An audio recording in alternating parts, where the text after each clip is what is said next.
Critical blast logistics, getting it done, getting it there. Critical blast logistics, getting it done, getting it there. The world has got you down, a smile on your brow. Put a little madness in your life. If life makes you out of shape and comics are your estate, put a little madness in your life. Come give your mind a cleanse. Tune in with pops and friends. Just turn on your Roku box and then put a little madness in your life. Put a little madness in your life. Yeah, yeah. Put a little madness in your life.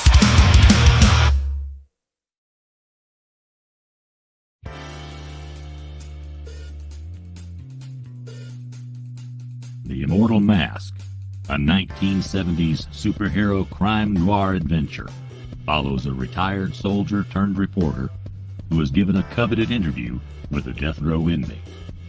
What he learns thrusts him into Atlanta's shadowy underworld.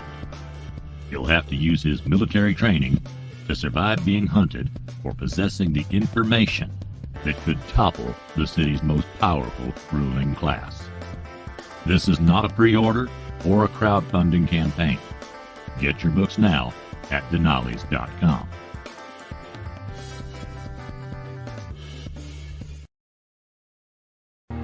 At a cursed crossroads where souls collide, see the Prince of Darkness, see the Prince of Lies, while the world lies sleeping and the moon's aglow.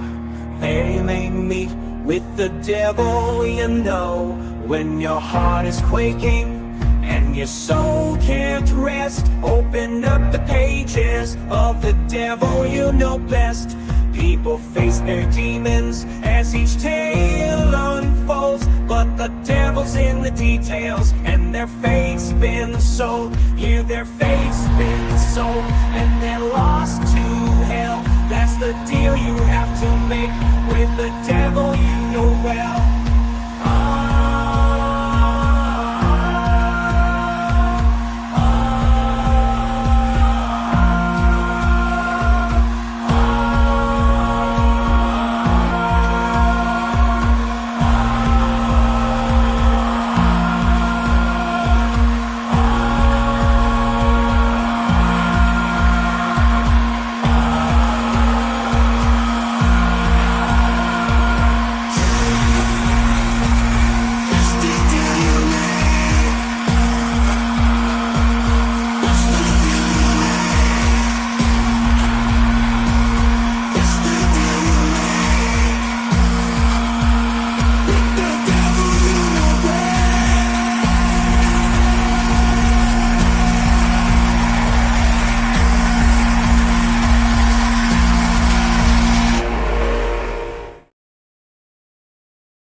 Just a regular guy, or so it seems, but there's something about him you wouldn't dream. He's got a thirst for blood that he just can't hide, a secret that he's kept since the day that he died. This so-called living in the moonlight below, Jack's a young vampire on the go. This so-called living never sees the sun, but just because you're a vampire doesn't mean it's no fun. No, it doesn't mean it's no fun. So-called living is still fun. It's still fun.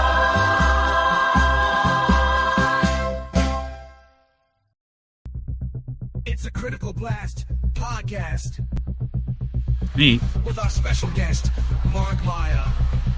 That's him. Hey, Mark Maia, welcome to the show, sir. that song was great. Thank you for having me.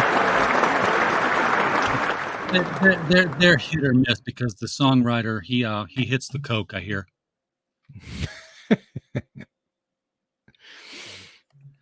welcome aboard. First time on the show, first time we've met, other than a few minutes before the show. So, um, glad to see the indie comic scene growing because you're new. First Brand new, comic, brand spanking new. Yeah, this is my very first comic book. It's terrifying, but we're doing it. still mint in box almost. Yep. Um, so so why comics, Mark? What's your history with the comic book industry? Well, I've been a comic book fan ever since like I was 13 years old when I became like a comic book guy. You know what I mean? Like I tried before when I was earlier, but read the wrong comics. It was Spider-Man Torment came out. I picked it up. Todd McFarlane. That was he was doing that, and I picked that up, and that sucked me in. That was the comic that got me into comics, and and then after that, I wanted to get into comics, but I was a young teenager and I was an illustrator, so I thought I'd get into comics as an illustrator.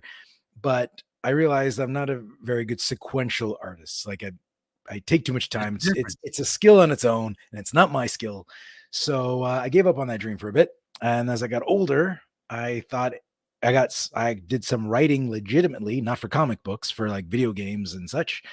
So I thought I would give comic books a go again because I never stopped reading comic books. I never stopped loving comic books. I always wanted to do it on my own. I always wanted to get in. And I realized that I have no idea how to get into like Marvel or DC. And the way it's looking like now is like, I don't think I'll ever will get into those.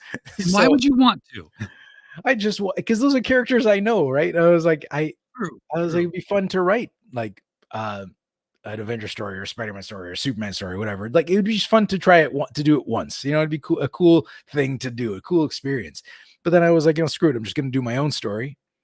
And just so you know, I wrote So Cold Living, this original script, like 15 or 16 years ago. And I was in and out with a lot of artists, as in they came in and we left on good terms. They just left because it was a partnership deal in the beginning. And, Yep. like, hey, if the book makes money, we'll split, that type of deal. And but I had a good deal for them that we can get into details later if you're curious. But in the end, all the artists I know are professional artists daily, so it's hard to have that as your day life, and then you go home and then you draw all day again, like all night.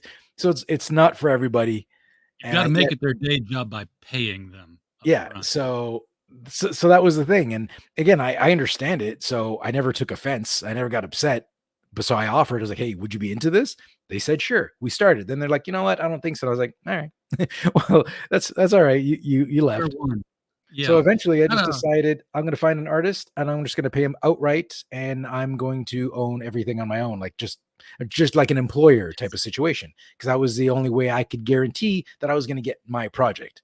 And you're going to get paid as the artist. You're going to get paid guaranteed whether the project's successful or not. And then I only make money if the project makes money. that seems to be a plan that works. More often than not. We got full chat out here tonight. Pops Hello. is out here with the Madness Network, has put the link to the no, it moved. My thing moved under my mouse. I hate when it does that. Has put the link to the project out there, which right now is just a sign up, folks. So put your wallets away. You're good. We're just talking about the comic tonight. So you don't have to. No big push to buy, but it costs you nothing to click the button that says sign up now. And so you can get notified when it does launch. Because once this is done, I think this is probably going to be a comic you're going to want to see. Mr. Big is in the house. Wayne, good to see you, sir. Sup, Wayne, Wayne? Pops, you guys got to get together. Wayne wants to do a true crime podcast, and he's looking for a network to put it on. And I'm like, I know a guy who's looking for content. So see if you guys have a mash there. Life in board games. Oh, I played life in board games. I looks never like retire first, so it always kind of sucked for me. looks like I might Got a have dragged somebody in here from my board game world. Hey, so you're in the board game business too, then, eh? Yeah, I have a YouTube channel that's board game centric. So it's all focused on reviewing, previewing, playthroughs, how to plays, and it's called Board Game Coffee. So that's been going on for about 6 years, I think. And that's the name of And the YouTube channel. Throw us a link. We'll put it in the chat here so people can follow. Sure, give you a sure, sub. sure. Well, Um, I'll give it a little quick find here, so I can get you the proper link. I've loved playing board games. I had a friend who was like super into the board game business because he was like bringing over things I'd never seen before that he'd gotten off of crowdfunders and such. Uh, King of Tokyo was one that we ended up having to buy a copy of. That's a lot of fun. King of Tokyo is a lot of Yeah, fun. see, you know the one I'm talking about. Yep, yep. Um, we played. I want to say it was Catan, but I don't think it was Catan. It was the one where you got to build a railroad across the country. Um, Ticket to Ride. Ticket to Ride. That's the one. So he brought Yep. over all kinds, and he was working on his own. And I was like, well, I don't know. I know a little bit about crowdfunding, but I've just seen some successful comic stores or comic crowdfunders that made like a couple 100,000. He's like, dude, he showed me the board game industry and crowdfunding. I'm like, comics It's don't even nuts. touch it. No, it's nuts. But you got to think of the overheads a little more, right? It does. Like a comic book can cost you like as little as $1.50 to put a book out, or up to like $5 if you're doing digital prints, depending how you get it done. Where a board game to produce that, like a really high end board game, could probably cost you like anywhere from 30 to 60, depending on like per board game, depending on how complex and how large it could be, right? And how nice of a production value you want. Yeah, exactly. And there's some Board and really nice cards. ones out there. So, but yeah, their margins are crazy. I think they're one of the top grossing, if not the top grossing, type of projects on Kickstarter. Well, here's the link in the chat, folks. Be sure to hit that and give Mark a like and a sub. Grow his channel some there. It'd Would be great, appreciate it. much appreciated. Yeah, So that's only product cost, not including making it. Yeah, you're right. You're right. There's Yeah. all the time you spent designing it that you want to be paid back for. exactly. That's only like what those numbers were only prints. Didn't count all the money that it cost me like to pay the artist. All if you and as creators, you tend to ignore your own time. Like, oh, my time's free. Well, it's not. It took me less to write those scripts, right? Always pay yourself. Yeah, and yeah, there's so many costs behind it that people don't consider. Brought some special artists on to do some extra covers. That was some extra. I put some money into like some Google ads or Facebook ads, and that costs. And Did that pay out though? well, we'll see. I took it as a learning experience because we're gonna have at least 4 Kickstarters, and because So-Called Living is an 8-issue series, and the first Kickstarter is for books 1 and 2, and then if that funds, then I can do 2 and 3, and then if that funds, I can do et cetera, until book 8. Let it snowball, and then one big book afterwards, which you can bring to Critical Blast Publishing, and we can help you with that. It's my show. I'm going to advertise all over it. Do it. Kidding. But I will. So, darn it, I was going to go off on something about you and making comics and everything else, but so where did you finally find the artist that you're sticking with now? Oh, Marco Leone is I found he's in Italy, but I found him through I believe his name's David Campetti, who he's worked in the Marvel industry. He's worked in the Marvel industry for a while, and now he's got his own I think it's called Glasshouse Design, Glasshouse Studios. Yeah. So I bumped into him in one of the Facebook groups, and he was kind of like helping somebody else out because somebody said, "Hey, I paid an artist to do my comic book. They took all the money, but they only drew half a book and disappeared." And so some guy was like, "Anybody know how to draw in this style?" And David came on and was like, "Oh, I have a business where I put artists together with writers to make comic books happen." So I was like, "Hey, David, I happen to be looking for an artist to draw my comic book." So we talked about budgets, and I was like honest with my budget, and I couldn't afford anybody in North America for what I wanted. Sure. So he's like, "Well, we have these partnering companies in Italy that I can put you in touch with, because it costs less to get an artist in Italy because it costs less to live in Italy." So I got in touch with Marco Leone through that, and he's been great. He's exactly what I was looking for. I had a vision in mind for what I wanted the style to be, and that was Marco. So I'm lucky to find him. Follow. Everybody should follow David Campiti on Facebook too for some of the most hair raising horror true stories in the comics industry you'll have ever seen.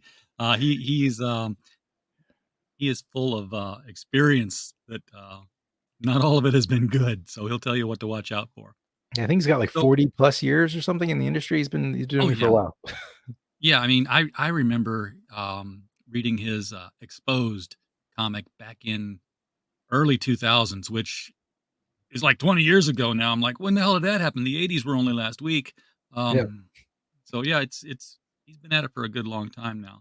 I think he has a lot of artists working for him in Brazil as well, which is not through him, but is where I found my artist for the short comic book that I did for Out of Obscurity, which will be coming out soon. I hear. Um, Actually, that might have been easier for me because I speak Portuguese. there you go. So, Portuguese, Italian, they're right next door to each other. Surely they blend. They're both Romance languages. Take 3 years of Latin, you can speak either one. So the world of so-called living yeah. is, from what I can gather, and I just got the press kit, so that's it. It's a world of vampires and zombies and anything else. Werewolves, anything you could imagine. There's ghosts, there's The whole poltergeists. Universal Monsters world is there. Yeah, and the thing is, it's not what's different about so-called living is the monsters in this world aren't in hiding. They're every day. They could have made you your coffee today, this morning, and they're not. It could have been like, I'm a werewolf and I'm serving you coffee, or I'm this person, I do this. Like there's still there's still like the savage aspects of werewolves that they have to deal with because they're in today's society. But so everybody's in integrated. And it's not like there's like underground clubs for vampires that humans don't know about. If there's a club for vampires, there's a sign out that says, vampires half off.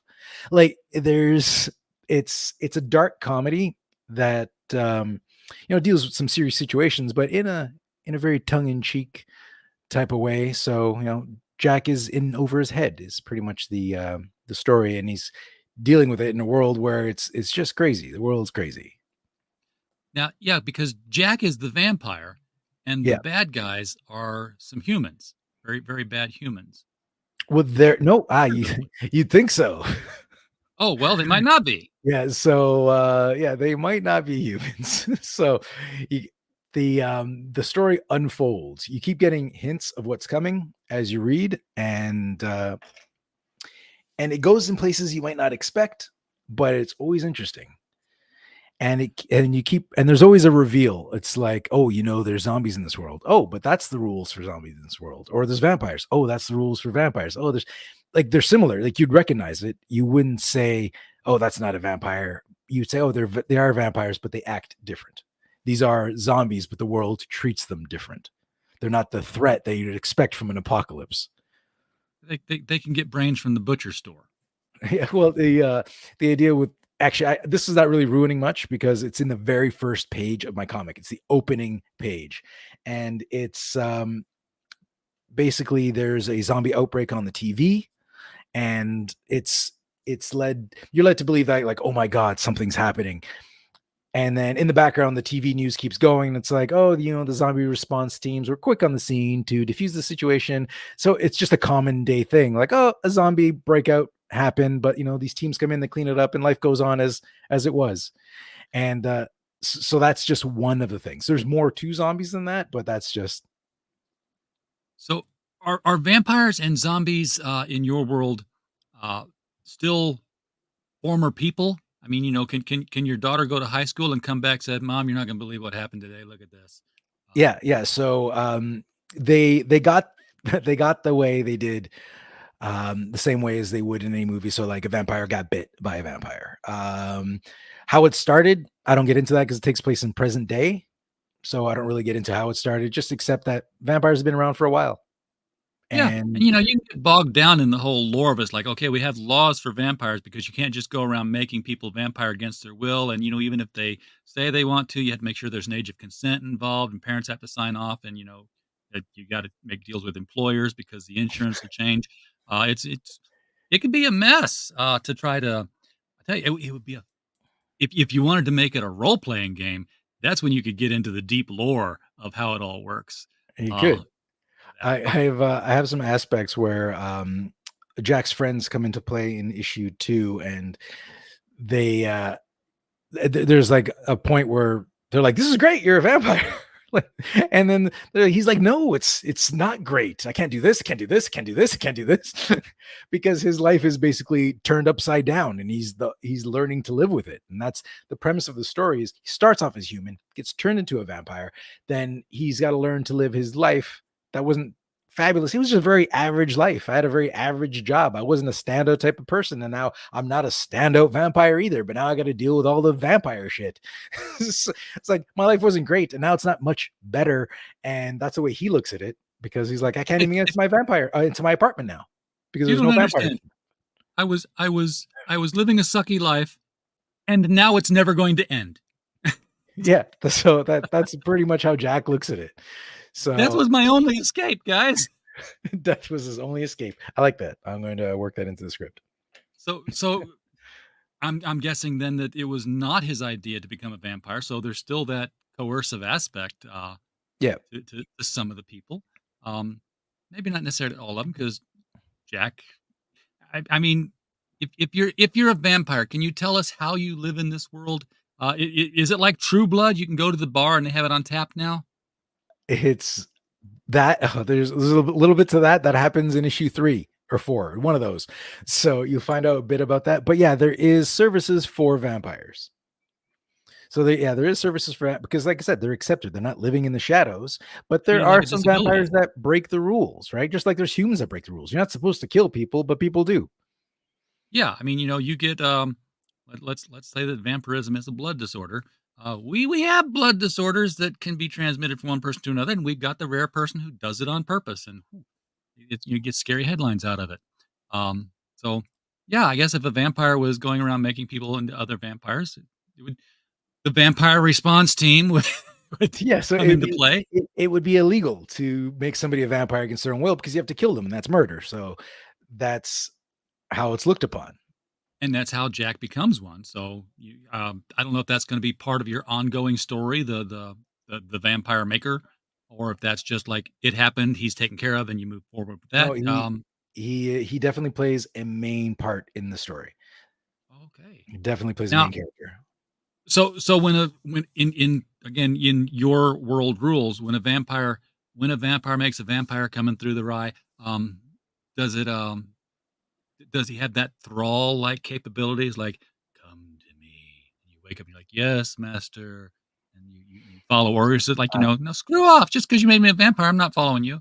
No, he doesn't have to follow orders. And if if you know, once you get to know Nick, who's the guy who makes him a vampire, he's not the type of guy that would even use that ability. And there's another aspect in the issue 1, and I am giving away a lot of issue 1, but you can read issue 1 for free. It's available on Comixology. The Kickstarter's for book 1 and 2, but issue 1 you can read for free. Anybody can just go on Comixology and give it a go. I think it's already got like something like 8 or 10,000 views or something like that. So it's been getting attention, which is great. And anyways, yeah. So Nick is kind of like you've seen The Boys, the show, The Boys. Little bit, yeah. Oh, Nick is kind of like Butcher. Okay, I know the character. He's like, you like him, but he's got a lot of hard edges on him, right? He's like like as a viewer, you like him, but if you were involved with him, he'd be hard to love, right? Because he's a bit of an asshole, but he's probably like feels like he did Jack a favor. Yeah. So, and in this world, Nick has a classification of vampires which he calls forest fairies, and he's not. It's just his term to. He's like a badass, cool guy vampire. That's how he looks at himself, like kind of like a biker. That's a vampire, right? Okay. And but the forest fairies he describes them as your like Twilight vampires, your romantics, the guys that walk around in cloaks, and so, and the guys that would sparkle in the sun and woo the women, and they're all like very deep and moody and like broody. That's Posters of Lord Byron in their bedroom. Yeah, so those are the vampires he hates. So there's a whole portion in the book where he's like, that ain't us, ipso facto, that ain't you. That's that would make sense if there was like a population of vampires that there would become like cliques and dialects and such. Yeah, Um, so it's just like if you watch something like Sons of Anarchy, like they like other bikers and other badasses, but they probably wouldn't like the preppy guy with the scarf wrapped around his shoulders, right? That's right. how Nick sees them, which is the our main vampire. Well, folks, the link below the video is there if you want to go click on it. And yes, I'm telling you to go click on it when I say if you want to. It's yeah, you don't really have a choice. I'm presenting it that way, but Oh yeah, and we just got Projects We Love from Kickstarter. That happened a few days ago. that's sweet to have. Can you? I know you got artwork and such on your side. Do you want to share some stuff and walk us through what we would be Yeah, seeing? yeah. Let me bring some stuff up Stake the here. sparkly vampires. I do agree with that. I did hear at a convention one time if your vampiric effect can be reproduced by a trip to Bath and Body Works, you're not a vampire. You're a male prostitute. Um, All right, let's see if I can figure out how to share screen here. Okay, see the share screen option. then you can pick Um, your tab or yeah, your I'm window figuring. or your screen. Let's share an entire. I got two screens. Let's share an entire screen. Let's share this one here. See how that works.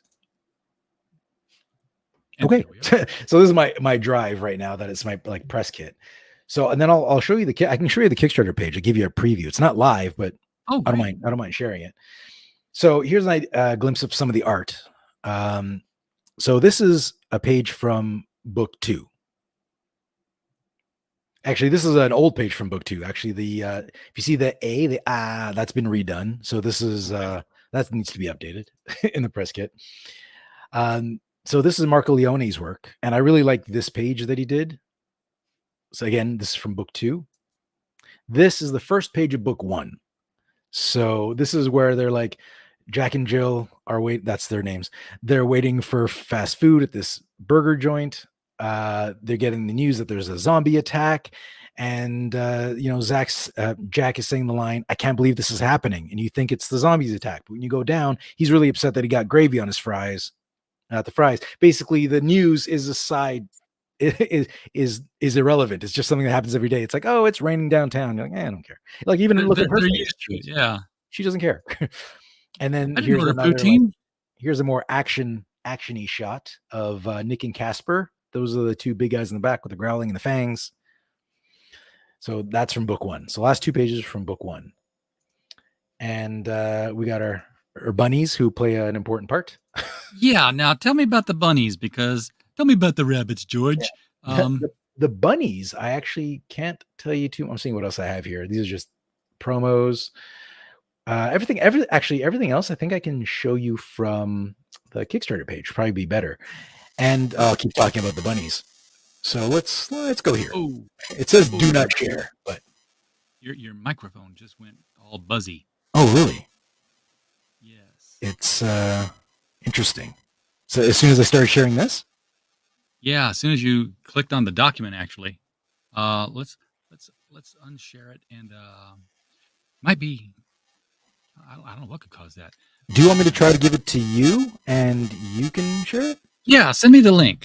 Sure. Send me the link and take it down. Put it in private chat there. Don't put it in the regular chat, and then I'll Yeah, no just problem. click on it and open it up. Okay. Let me just turn this off. So you turned off my. Oh, yeah, I can just stop screen sharing too.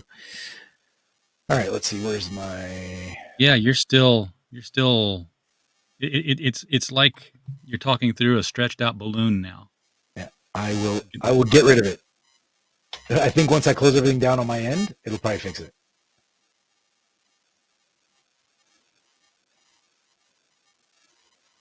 All right. I'll put it in private chat. That didn't fix it. How's that sound? Is that better? No, nope, it's not better. Really? I wonder what happened. That's so bizarre. We were fine until now. I know. It's just as soon as you clicked on that Word document, is Well, I've turned everything off. You are the only thing happening right now for me. jump out, jump in. See what that does. Jump out chat. Do I just click the link to come back in? The same link? Yeah, just click the link, All come right, back cool. in. It's All right. an open door. Okay. In the meantime, I will share the Kickstarter page that he's brought up here so we can take a look through that. We will not have any dead air space on this show. No, not at all. Let's of course, it's going to show $0 raised so far. But this is. We'll even play the video. We'll even play the video here just a second. We'll try to give Mark a chance to come back so he can see that we're playing the video. These things happen. It's, live television, so to speak.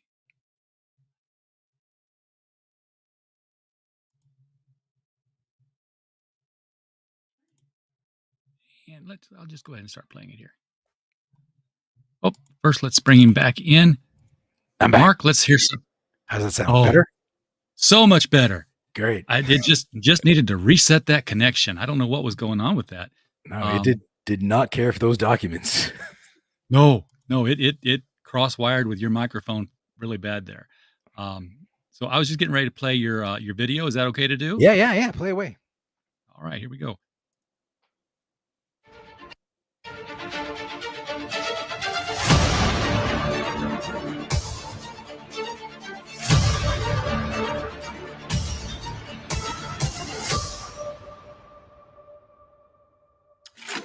Hi, my name is Mark Maia, and I fucking love comic books. No swearing. Oh, right. My bad. I'm just so excited. This is my first comic book. Yeah, I know. Don't tell me. Tell him.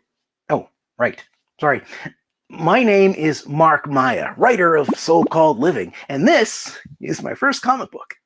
Great. Now can you do the rest of the video without sounding like a complete So-Called Living is a dark comedy that takes place in a reality where vampires, werewolves, zombies, and us normies coexist in a world much like our own. Well, except for all the vampires, werewolves, and zombies, that is. Our story focuses on a guy named Jack, whose life is turned upside down when he finds himself unwillingly transformed into a vampire. With the help of his friends, he tries his best to adapt to this new way of living. Unfortunately for Jack, he's gotten himself mixed up with the wrong kind of people, and living, such as it is about to get difficult.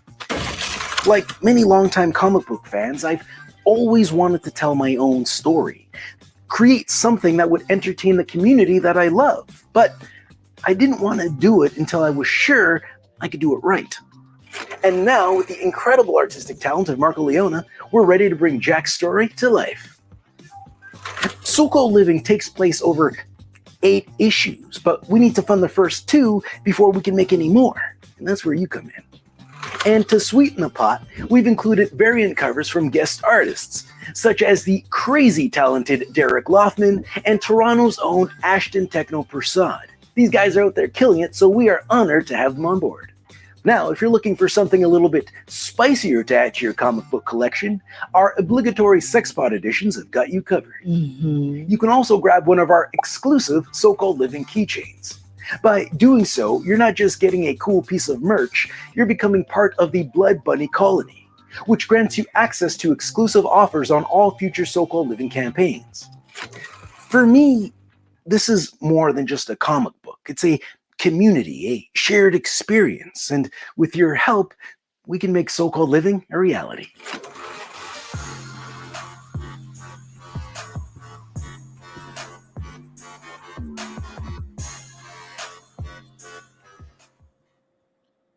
Now that, folks, that is how you make a promo video. That was fabulous. I'm glad you like it. Yeah, and here's the keychain that was.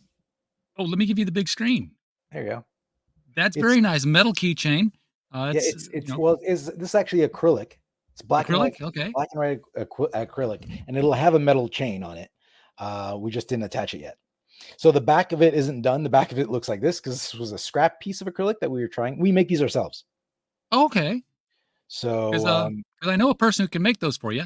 Yeah. We have a laser cutting machine, and we have black and white acrylic. So I want one of those. I would get in so much trouble with one.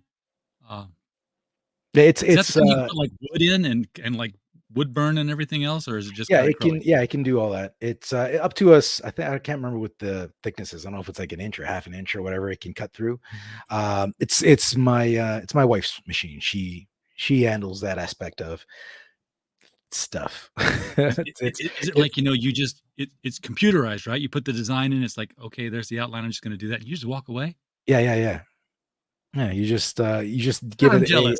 you just produce an Illustrator file, give it to it, and it cuts.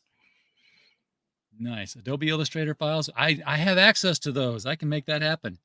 Um, that there's your business, man. You should be producing stuff for other crowdfunders. Say, where can I We get acrylic keychains done? Talk to Mark. He can cut you a uh, deal. if you, I'll mention that to my wife. She would not be against it. The only problem we haven't done more business with these things is because we don't have time. Like we both have day jobs, and I'm doing this, so my free time is this. Her free time is taking care of our toddler now. When we got the machine, Oh, we didn't have a toddler. congratulations. Oh, thank you. We didn't have the toddler when we got the machine, but now we do. Yeah. Well, savor it. You're gonna blink and it's gonna be gone. They're gonna be No, 16 I and they're know, not gonna want to talk to you. I know. He's adorable now, though. Yes. Yeah, that's gonna change. Yeah, it's a cute The little first bastard. "I hate you, Dad," you'll know you're doing your job right. Um, Mike Walters is in the chat, dropping by to like and share. Hi, we always appreciate that. Thank you, Mike, so much. Blood bunnies, I agree. I have no idea what that is, but hopefully we will learn learn what it is. No, no, I, what do you mean? Act like he doesn't know what he's doing? No, no, he truly doesn't know what he's doing. I mean, I'm he knows what he's doing. Uh, I'm taking knowledge from other things I've done, but I've never done a comic book. I've never put together a Kickstarter. I've like for myself or anybody else. I've done my own videos for my board game coffee channel, and I teach myself things as I want to do them. Um, and like I most was an writers are artist and creative director in the video game industry for a long time, but I've never done anything like this. So like I'm joining groups, I'm watching videos, I'm trying to learn how do I do Kickstarter? How does it what happens behind the scene? So I'm terrified. Yeah, most writers are autodidactic. One of my favorite words, which means we self-taught the things we need to know as we need to know them. Uh, so have you developed any not video games, but board games of your own? No, I haven't. Actually, the channel began because I was going to start. I took some time and I was like, I'm going to design my own board game because I'm a video game designer, but I can't. I'm not a programmer. I'm an artist, so I come from video game design, from the more artistic. Like I started as an artist, then went to video game design, where a lot of video game designers are programmers as well, which I am not. I don't even have the most basic sense of programming, but I've worked with a lot of programmers, so but if I want to do a board game, I can do that without any programmer. So I can design, I can balance, I can make my own. I can use the laser cutting machine to make my own, uh, prototype board game, and Tokens? yeah, I could do all that. I actually recently tossed a bunch of prototypes that I had in the house out, and I kept the bits I could use, so I could use those if I ever make my own prototype. But I didn't do it because I heard that if you want to do a Kickstarter in the board game community, you need to get out there in the board game community. So my wife had the idea of us starting a channel before I did this, and I always said no, I don't want to be on camera. I don't want to do it. And You then do when great on camera. oh, thanks. But that's what she was trying to convince me of. So I was like, all right, fine, I'll do it, because I saw this podcast and they were like, you need to be known in the community. And the board game went on the side burner, and then board game coffee took off. And I was doing that. I've been doing it for like 6 years. So that was like my second job. I did it full time for a bit. But then I got burnt out a bit. It was this year actually. The end of last year was a little burnt out because I had so many projects and they were complicated projects. So I took some time off, and during that time off, I got offered another video game contract. So I decided to go back and do that freelance and do board game coffee on the side again. Do you think you see any kind of spin-offs from so-called living into either board or video game or both? I I don't see it. The only reason I don't see it is because although I do like so-called living's humor and style for a comic, it's not the kind of board game I want to play. So it's not the kind of board game I'd want to design. And I wouldn't want anybody else to design my so-called living game. So I think it would probably be a better RPG because you've got all these rules that define a world, and that's the core of any good RPG. I'd love to write a pilot script for like TV. Ooh. Yeah, so that would be fun. See, now, that's what I was thinking of when I wrote the song. Poured pored over the lyrics for all of like 7 minutes, maybe. Was that what if it was a TV sitcom? That's the the element I was going after because it read to me like that. Like this could be like uh, Friends with fangs. Um, Mhm. Yes. That's a good one. I've used the Friends analogy before, where it's got kind of like an ensemble cast, and it's got kind of like a Friends meets Cabin in the Woods type of humor to it. So yeah, yeah. that was you nailed it. All right. So let's scroll down the Kickstarter here, and you don't need my feedback Sure. on Now this. keep in mind this page isn't live, and every time I look at it, I always find mistakes. So You're carry going on. to find mistakes on it the very last day before it closes, Yeah. and nobody will have seen them, so don't sweat it. Like the Uh, levels are on the right, but as you keep scrolling, you'll see much bigger images of them in the center. So yeah, I'm going to train myself not to look at the right because I always end up going down there, and then that's when the bigger pictures start showing up. yeah. Uh, so we've got the story. So-called Living is a dark comedy that takes place in a reality where vampires, werewolves, zombies, and us normies coexist in a world much like our own. Well, except for all the vampires, werewolves, and zombies, that is. Uh, our story focuses on a guy named Jack whose life is turned upside down when he finds himself unwillingly transformed into a vampire. With the help of his friends, he tries his best to adapt to this new way of living. Unfortunately for Jack, he's gotten himself mixed up with the wrong kind of people, and living, such as it is about to get difficult. So Yeah. here are some, hopefully on StreamYard, these are maybe some, they're about the same size versions as what you showed earlier. Yeah, Um, so yeah, these are there's 5 pages. The first 5 pages of book 1 are here. So you can see them, and if you're interested after the first 5 pages, there's a link at the bottom of that that would take you to the Comixology complete issue 1. so I'm going to copy that because people can't go here yet. No. Um, but I do want to Yeah, give them it's the link also to it's also in the Comixology. it's also in the press link. Yeah, you can just go to sorry, not Comixology. Global Comics. You can go Oh, to Global Comics. Okay. yeah, so you can go to 'Cause I Global was Comics and thinking, just yeah, search. You can didn't just search. Comixology kind of disappear? Yeah, sorry, I read comic books from so many different places and physical copies, so that I get the names all mixed up. But yeah, it's Comixology. Sorry, Global Comics. See, Again. did it again. Um, but yeah, it's on Global Comics. You can just search "so-called living," and oh, you got it. You nailed it. So I know how to right click you did an and awesome copy job. links. So there it is in the chat, folks. Head over to Global Comics. It'll open in a whole new window, so you can be, kind of sort of reading along here. But save it aside. Read it after the show. So as you see, we have a Yeah. bunny motif, and those are the first 2 covers. Those are the first standard covers, issues 1 and 2, and you'll see them again as you scroll down. And you'll Now, also see close-ups on the variant covers that are below. I'm just going by the poutine and the toques that this is happening in Canada. The city, actually, when I'm going through it, parts of me is thinking like the New York I know from comics and the Toronto I grew up in. So it's kind of a mishmash between them. New Toronto. Okay. Yeah, exactly. New Toronto.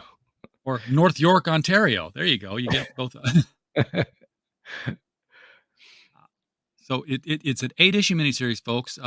Give or take. Yeah. What, you don't have it nailed down yet? Yeah. Oh, I wrote give or take because the last issue, I have to clean up the last script, and there's a slim chance that I might expand it to 9, but I'll put it in the same Kickstarter.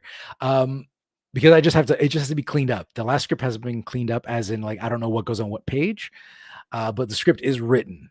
But I might tighten it up just so it fits in that book. So it fits in 8. Okay.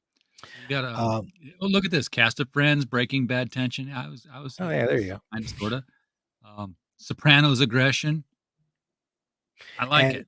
so what? Yeah, the first levels you can get just the digital tier, and these are Canadian prices. Keep in mind. Okay. So So folks with real money will spend less. yeah, That's like my Canadian joke all the time. when you get to the physical tiers, they all come with digital copies. So you get more for your money when you back the physicals. I like the bunny motif you got here. And are we going to find out about the bunnies in book 1 or 2? They are actually, I don't believe there's any. No, you'll find there's a bit of bunny. You learn a little bit every issue you read. So you learn a little bit more. It's kind of like it's an underlying story that picks up as the story goes on. So it's a light thing that's it's like a big story that's running in the background of Jack's story, and eventually they merge. Okay. So So by the time you hit issue 8, you find out that the bunnies are the real bad guys, and everybody's got to come together to fight the bunnies. I didn't just give it away. that's not it, but it's interesting. It's interesting. Once you see it, you'll know. So this is the first physical tier. You get issues 1 and 2 and the digital. That's not a bad And price for 2 comics. What are the page counts on these? 20, 24 and 22. From my research on Kickstarter comics, it was the average price was 10 to 15. And that was US from the stuff I saw. It's about And $19 US. So I went down the middle for I went $12.50 per issue. And because everything in Canada is expensive. We're everything, it's like we hit I think if we went back to pandemic prices, we might be better off in some cases. And because some places did not let go of that excuse. Oh, it's pandemic prices. They're like, well, the pandemic's been over for a while now. Yeah, but people were paying it, and we like money. So yes, that's the funny thing. These temporary price hikes generally aren't. Yeah. So, anyways, so I went halfway here in the States. This is less than $10 a book. Yeah, it's like 8 something a book, I think. And the way our dollar's going, by the time this goes live, it'll be like $3 a book. Because our money's just unless you're in Australia, at which point you got to mortgage your house. These are the elite covers. Okay, so I had a little bit more. Oh, yeah. So these are the elite covers. The purple one is drawn by Derek. That's the one with Jack running toward the frame. Is drawn by Derek Loffman, he's got a large Instagram following. He's done work for Marvel. He's got a very loyal following. He does a lot of Kickstarters himself, and they're always very successful. And he's a friend of mine. He's local to London. London, Ontario is where I live now. I've moved out of Toronto. I've lived in London now, which is like 2 hours outside Toronto. And I worked with Derek I've known him for over 20 years. We worked with each other for a bit. So he did one of my covers, which was great. It looks like a photograph. Oh, the photograph is the one on the left, the city one. Yeah, Derek did the purple one. He did for issue number 1. Yeah, he did that one. And the other one is a photograph. That is from a Toronto photographer. He does a lot of city photography, mostly Toronto, and he gets flown around. I think he's in Paris right now. So to do shows and take photographs there. He's really talented. And being that I'm from Toronto and that's where I was born and raised, that's where the dream started, I wanted to kind of pay homage to it. And Ashton, I've known him since he was 10 years old. Cool. So it's great. And like, even though like Derek has a lot of successful Kickstarters, I try to not bother him very much with questions. So that's why I got involved with the lesser known comics group. I got just so I could be with a group of people that have experience doing Kickstarters, and so I could pick their brains for answers. And not to mention, Derek's path is a little different because he was a popular artist to begin with. So he starts a Kickstarter. He brought people with him already that followed his stuff. I have no following in the comic book industry. I have no backing. So I'm like a nobody. I hope so. That's going to change with this. And then you had so is this person a character in the books? That's the important thing. So interesting. If you notice, the badge says obligatory sex pot edition. If you're going to buy it anyway, but if she's a character in the book, it helps. Yes, they are characters in the book, but they don't look like that in the book. The idea is there's nothing sexy about so-called living. But during my research of checking out what's popular on Kickstarter, and there's a lot of like sexy books are sexy on or do really well on Kickstarter. And I was talking to my wife about it, and we both came to the conclusion, I was like, well, why don't we just do a sexy cover? But these are sexy covers based on characters in the book, but kind of like, and I've used this example before, if you ever go to like a Comic Con and you'll see a sexy cosplay for like SpongeBob, it's like these girls get creative. That's what this is. Jill is a very plain Jane looking girl, But cover one, that's supposed to be Jill. She has a pink top, but not a pink tank top. She's wearing blue jeans, but not blue Daisy Duke shirts.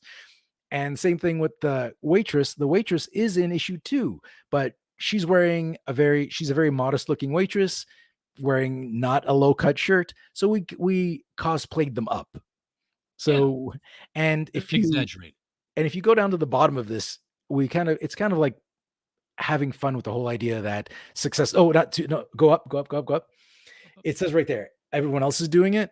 Like that little paragraph that explains it. But you got to say it in the whiny voice. Everyone else is doing it. Yeah. And the idea that the exquisite sex pod edition of so-called living proudly carries on the time-honored tradition of featuring stunningly alluring beauties gracing the covers of Kickstarter comics. Why deviate from such an enchanting tradition when you can indulge in the captivating allure of our sexiest editions? So it's kind of like tongue-in-cheek. It's like, we have no reason to be sexy, but people like sexy, so we're going to give them a sexy option. And the badge of obligatory sex pod edition plays right into the humor of the comic book. Yeah. I bought an embarrassing amount of Kickstarter books that have covers like that, and have no interiors like that at all. So disappointed. Well, but going in knowing is different. It's okay. Yeah, I know some people are offended by it, but I was like, I have nothing offends me. So I'm just trying to give people what they want. Yeah, buy the one that doesn't offend you then. Yeah, exactly. That's what I've said before. It's like, if that offends you, there's 2 other comics by hardworking artists, and they've done a great job. And inside is all Marco Leone's work still. It's still the same book inside. Sure. So, and then if somebody wants not all adult divinity level inside, right? I mean, it's there's cursing, and there's killing, but it's not gory. It's like there'd be the equivalent of a cartoon decapitation. There's no like guts and a bunch of gore. We don't do it. It's not gory. Not because I'm against gore. It just doesn't fit the story. This rabbit's got a chunk of his ear out of him. I mean, that's animal cruelty right there. Yeah, that's not an issue 1. That's an issue 2. No actual blondes were hurt in the making of this. And then this is the all in. So you can get like 6 books if you want all the covers. Oh, you want the blonde one? She's yours. That blonde one was drawn by a friend of mine, Jamie Reel. He's a great artist. I worked with him for years. Looks like a comic book realization of Dolly Parton, actually. I'll bring that up to him next time I see him. I wouldn't be surprised if she was the model on that. I wonder if that was his inspiration. So here you can get all 6 books and all versions of you'll get the PDF with all the PDF covers. So $80. So, yeah, it works out to cheaper than getting the 3 tiers. But there's more. But wait, that's not all. Yeah, I wanted to keep it simple, so I only put 2 add-ons, and which is $5. I'll autograph every book in whatever tier you get. And for $8, you can get the keychain. Okay, so there's more to the keychain than the keychain. Yeah, there is. So the keychain is you become an official member of the Blood Bunny colony. So your email will get added to a list that we'll keep. And in all future so-called living Kickstarters, we want to offer something special, either like a limited edition print that will give you, or a discount to your backer level, or something. We want to. It's kind of like a Costco card, like a membership card. You get it, and you don't just get even if I was trying to explain to people, it was like, you still get a cool keychain, like it's handmade acrylic keychain, but we want to give something definitely. So if this succeeds, then you're going to get discounts, and if it doesn't succeed, well, then you're not going to get the keychain anyway. So it's not going to cost you anything. And having it, is sort of like you're selling incentivization for them to come back.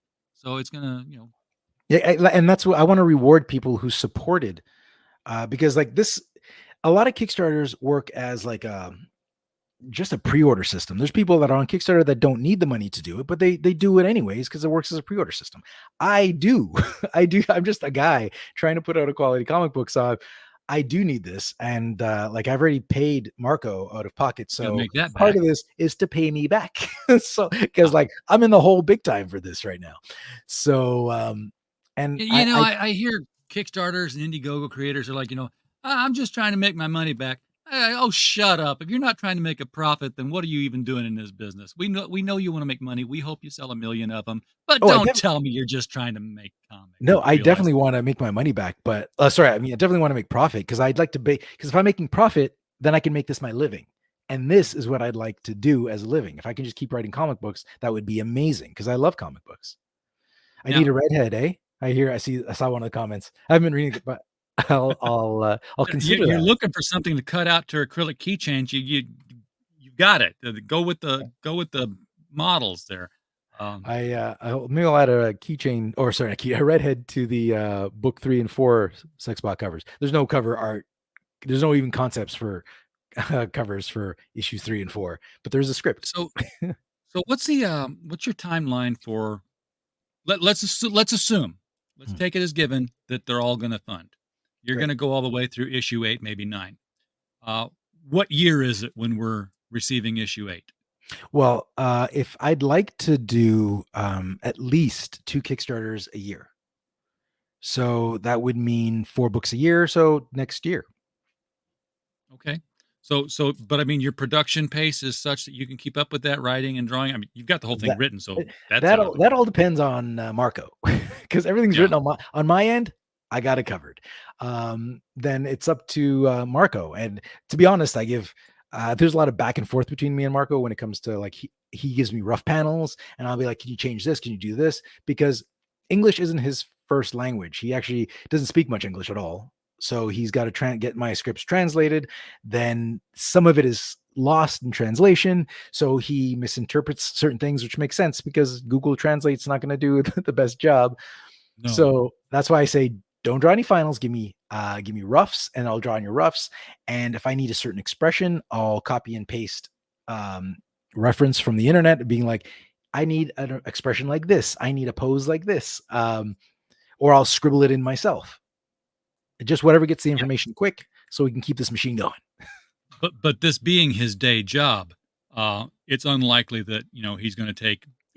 When I get around to it, times. Well, he's Um, got other jobs. That's the thing. He's not just working. He's actually, oddly enough, I didn't know this when we started working together.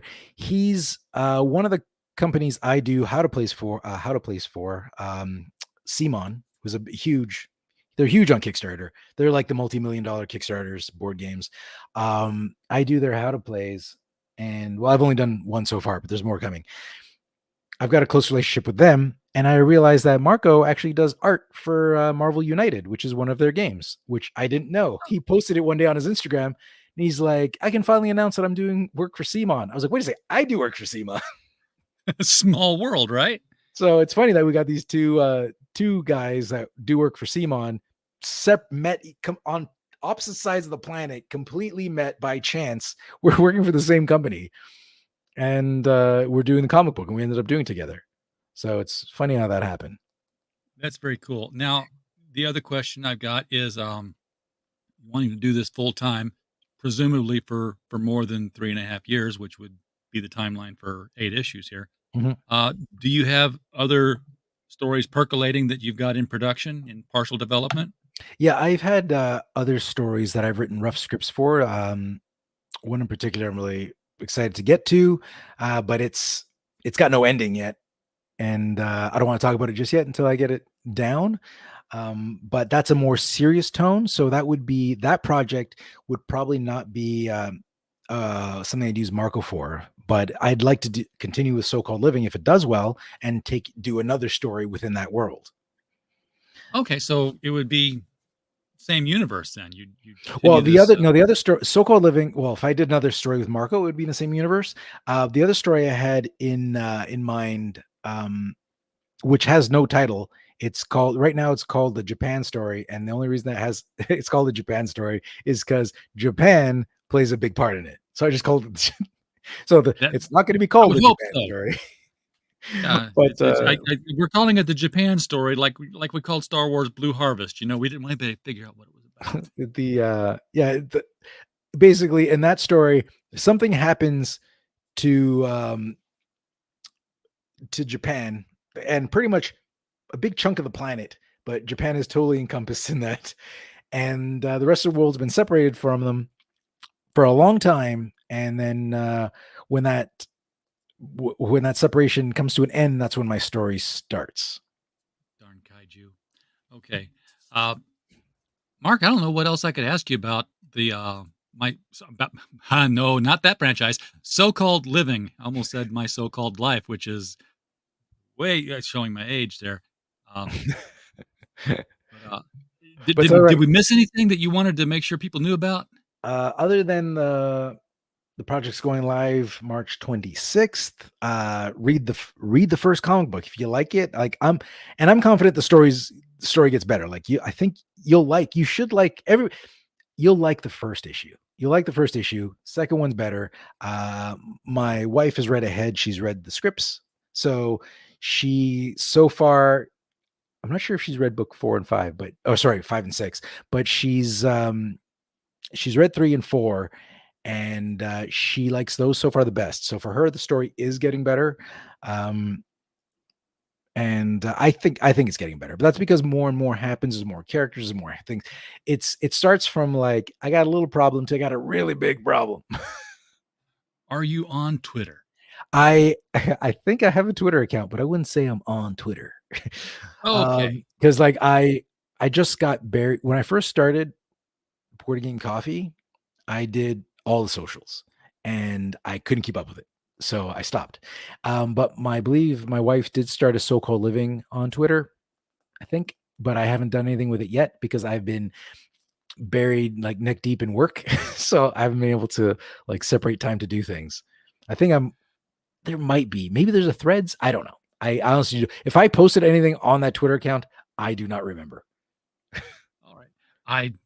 I don't see it. I'm looking. All I'm seeing is All like right. several people tweeting out this video. Thank you very much. Appreciate that. And I'm sorry, Elon. I know you've renamed it X. Nobody's going to call it that. You're not going to make fetch happen. It's Twitter forever. No, Put whatever no. label you want on. All right, Mark. Thank you so much for coming on tonight. I do appreciate it. It's always Thanks for fun having when me. one of the lesser known comics people come on. You guys have got these fresh takes on story ideas that you were not finding. It's almost like the larger indie market is becoming a mainstream kind of thing. It's like, yeah, okay, it's a werewolf story again. Got it. No, No. now all the indie people can be mad. I actually No, just met the lesser known comics guys like 3 weeks ago, and they were awesome. the, So every group is different, and lesser known is it has its own unique flavor to it. So you're in good company there. That's what I meant to say. I wasn't trying to put down any other indie comic because you know I love you all. You're all my favorite. Everybody in the chat, thank you so much for being here tonight. We don't have a show without you. So, we're just a podcast falling in the woods otherwise. So we're glad you're here. And of course, as always, while you were here, we just hope you had a blast. Good night, everybody. yeah.